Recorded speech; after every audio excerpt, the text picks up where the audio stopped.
the percentage of intelligence that is not human is increasing. And eventually, we will represent a very small percentage of intelligence. I try to convince people to slow down AI, to regulate AI. This was futile. I tried for years.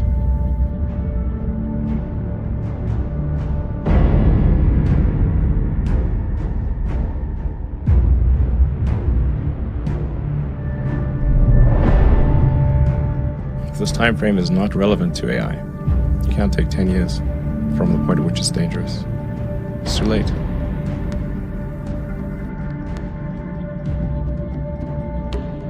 But one thing is for sure, we will not control it.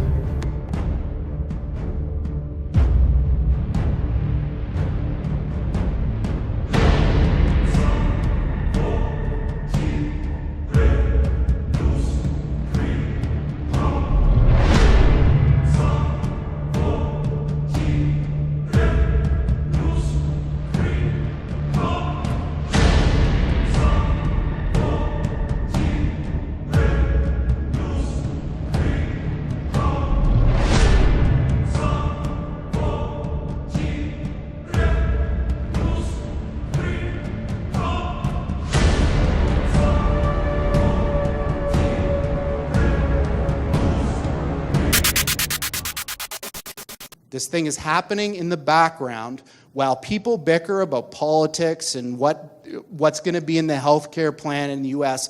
And underneath it all is this rising tsunami that, if we're not careful, is going to wipe us all out.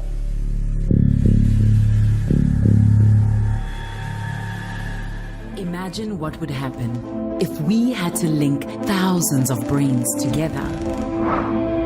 Just like nature creates a superior intelligence by forming flocks, schools, shoals, and swarms, we could create the brain of brains, the world's first ever human quantum computer. Well, what if we told you we already have? Okay, so my previous company was D-Wave. I'll just show you a couple things. We built what are still the world's only quantum computers that you can buy.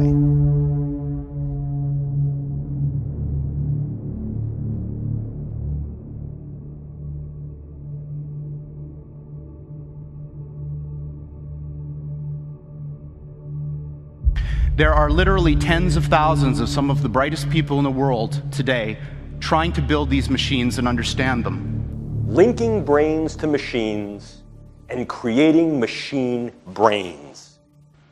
And Google was the primary interested party that pulled this whole thing together. So Google was set up 18, 19 years ago to build a giant artificial supercomputer based on the neuron activities of the hive mind of humanity, with billions of people wired into it with the Internet of Things. And so all of our thoughts go into it.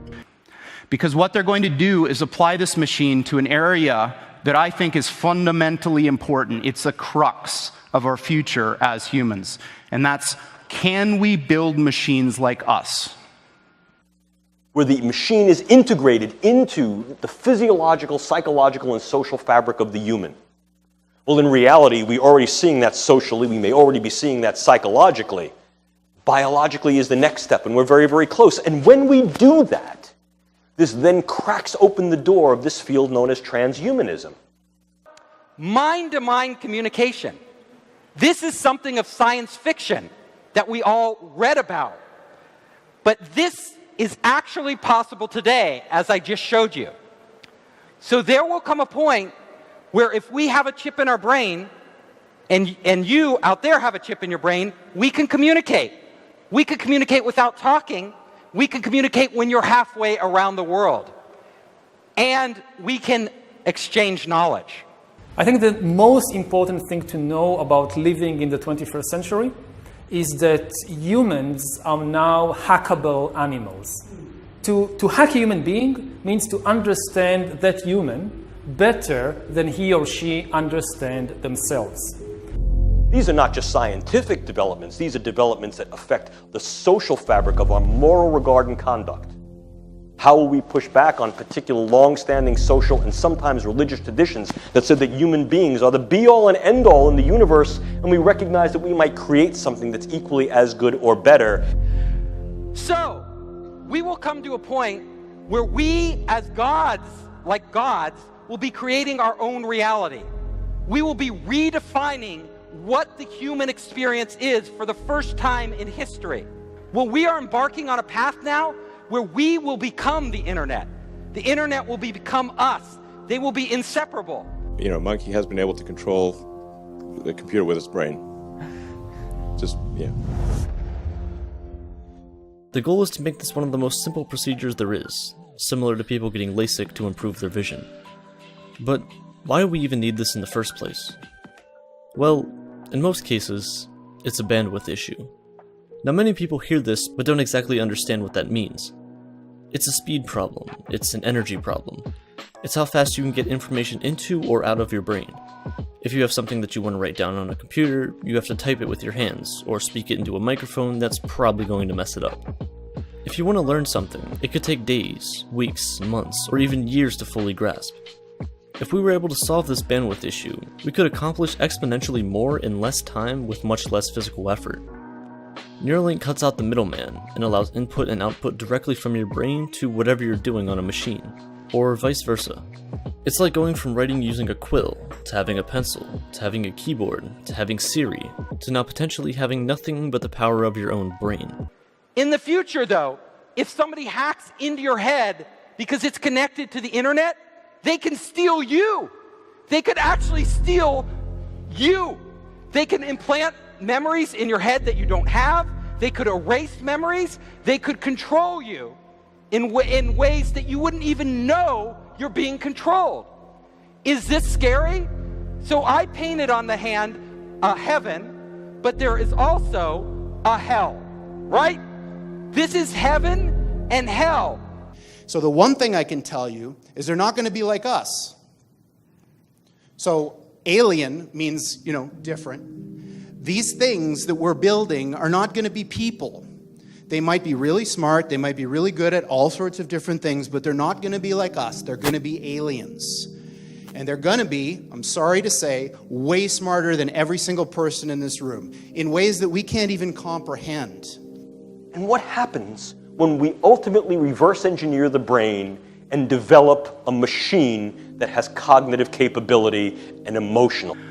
I believe that humanity is on the cusp of the most important technological, societal revolution that's ever occurred. And that's when we got to the point where the machines that we build outpace us in every respect. I don't mean that they're better calculators. I don't mean that they're better at searching. I mean everything. Are we ready for the first time the machine literally uses the first person singular I and tells us how it feels? What do I do when I unplug it? And before you go, oh, that's the stuff of science fiction. No, it's not. So connecting our brains to the internet is going to radically change how we live. And not just how we live, but how we view ourselves as human beings. I could build, I think, a soul. Here's how I would do it. I copy you exactly into a digital environment. Everything about you. Imagine that was possible. It probably is. So if I copy you into a machine, that copy process has all of the properties we were talking about as being a soul. First of all, it's immaterial, because copying, that's not a thing, it's a process. It's immortal, it's just like you. You can put it in any environment you want, heaven, hell, make a simulation. They are building false realities into which they want to induct you so they can play God. If you can transfer knowledge and you can communicate, because your brain is wirelessly connected to the internet, there's no reason you couldn't extract memories, which are just data, out of one brain and put them in another brain. Now, what would it mean to share memories? This was proposed in 2006 and has largely flown under the radar. Sentient world simulation is a matrix-like reality simulating humanity. It is called the Sentient World Simulation. The program's aim, according to its creator, is to be a continuously running, continually updated mirror model of the entire planet, complete with billions of nodes representing every person on the Earth. Every person on the planet within this computer matrix as a node, and every node is given an avatar, an identifier. And that is real-time, 24/7 monitoring of every person on the planet. This is primarily, but not exclusively, facilitated by the adiabatic quantum computers produced by D-Wave Corporation. The ultimate aim would be to archive enough data on each individual to be able to make a computer model of everyone on the planet. A very, very good compressed representation of the world. Call it a model. Is there sort of like a collective AI in the Google sort of search, you know, where we're all sort of plugged in as like nodes on the network, like leaves on a big tree, and we're all feeding this network without questions and answers. We're all collectively programming the AI. We have to embody all our data and all our knowledge into a working model. It's like a Noah's Ark, it's like an archive. Is that it's a very important thing that we create models of the world inside our heads, and everything you think, everything, from your feeling of self to the feeling that you may have a soul or a maker, to your preference for cilantro or not, all of those things live inside a place which is dark and small and never sees the outside world. When we look through our eyes, there are photons hitting the outside of our face. They don't actually make it into the part that thinks. The part that thinks is looking at something else. It's looking at some kind of weird compressed signal. Brain creates, builds a version of the universe and projects this version of the universe like a bubble all around us. If you zoom in onto the surface of the neocortex, you discover that it's made up of little modules, G5 processors like in a computer, but there's about 1 million of them. They were so successful that what we did was to duplicate them over and over and add more and more of them to the brain until we ran out of space in the skull and the brain started to fold in on itself. And that's why the neocortex is so highly convoluted. We were just packing in columns so that we'd have more neocortical columns to perform more complex functions. So you can think of the neocortex actually as a massive grand piano, 1,000,000 key grand piano. Each of these neocortical columns would produce a note. You stimulate it, it produces a symphony. But it's not just a symphony of perception. It's a symphony of your universe, your reality. So the holy grail for neuroscience is really to understand the design of the neocortical column. And it's not just for neuroscience, it's perhaps to understand perception, to understand reality. The computer simulation acts as a technological afterlife.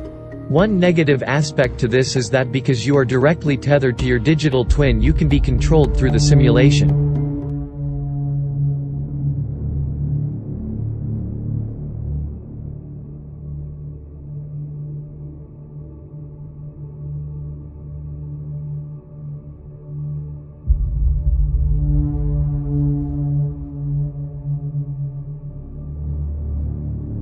Right now, each of us has a digital twin that's gestating in the digital cosmos, a digital twin of yourself generated through AI, and that digital twin could, in fact, represent you in the digital world. We're uploading and digitizing our consciousness, our experience, our sensorial bodies. We're constantly putting that data into the digital world, and eventually that will be gathered by an AI.